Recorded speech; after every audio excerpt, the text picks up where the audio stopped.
ఆంధ్రప్రదేశ్ మాజీ ముఖ్యమంత్రి వైఎస్ఆర్ కాంగ్రెస్ పార్టీ అధినేత వైఎస్ జగన్మోహన్ రెడ్డి నేడు ఉమ్మడి విశాఖ జిల్లాలో పర్యటించనున్నారు. ఈ పర్యటనకు పోలీస్ యంత్రాంగం అనుమతి లభించింది. అయితే వైసీపీ ప్రతిపాదించినటువంటి మార్గాన్ని కాకుండా పోలీసులు కొత్త రూట్ మ్యాప్ను ఖరారు చేశారు.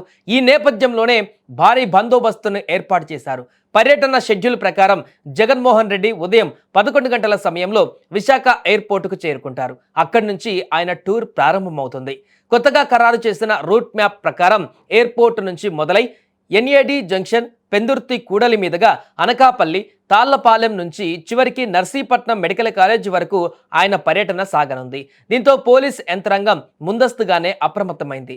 ఇటీవల తమిళనాడులోని కర్రూలులో జరిగినటువంటి తొక్కిసలాట ఘటనను దృష్టిలో ఉంచుకొని ఈ పర్యటనలో ఎలాంటి అవాంఛనీయ సంఘటనలు జరగకుండా అనకాపల్లి పోలీసులు పటిష్ట చర్యలు తీసుకుంటున్నారు. ఇందులో భాగంగానే ప్రజలకు, పార్టీ కార్యకర్తలకు, అభిమానులకు పోలీసులు కీలక సూచనలు చేశారు. నిర్వాహకులు తప్పనిసరిగా పోలీసు వారి మార్గదర్శకాలను పాటించాలని పోలీస్ యంత్రాంగం స్పష్టం చేసింది. ముఖ్యంగా ప్రజలు, కార్యకర్తలు ఎట్టి పరిస్థితుల్లోనూ నేషనల్ హైవేలపైన కానీ లేదా ఇతర రోడ్లపైన కానీ గుమి కూడా రాదు. అలాగే మెడికల్ కాలేజ్ ఉన్న స్థలంలో గరిష్ట సామర్థ్యం మేరకు మాత్రమే జన సమీకరణ చేయాలి.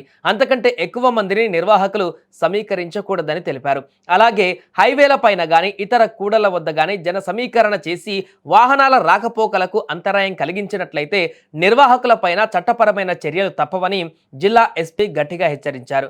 ఏదైనా అవాంఛనీయ సంఘటన చోటు చేసుకుంటే సంబంధిత నిర్వాహకులే పూర్తి బాధ్యత వహించవలసి ఉంటుందని, అలాంటి సందర్భాలలో చట్టపరమైనటువంటి చర్యలు తప్పవని కూడా ఆయన స్పష్టం చేశారు.